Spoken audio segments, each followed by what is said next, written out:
Welcome to the 2-Minute SQL Tips. In this video, we'll explore the case statement in SQL, a powerful tool for adding conditional logic directly into your queries.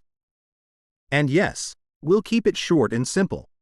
The case statement allows you to add conditions to your SQL queries, letting you transform or categorize data based on specific rules.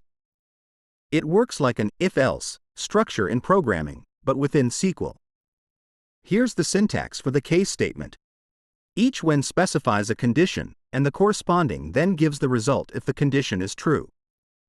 If none of the conditions match, the else block defines the default value. The case statement always concludes with end. Let's see an example. Imagine you have a table of sales data, and you want to label orders as high value if the total is above $500, medium value if it's between $100 and $500, and low value otherwise.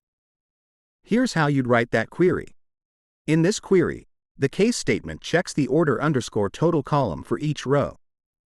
If the value is above 500, it labels it as high value, and so on. The output includes the original columns plus a new column, order underscore category, showing the labels. To summarize, the case statement is perfect for applying conditional logic, whether it's categorizing data or customizing results. It's versatile, readable, and essential for complex queries. Thanks for watching. If you found this helpful, give it a thumbs up and subscribe for more 2-minute SQL tips. See you next time.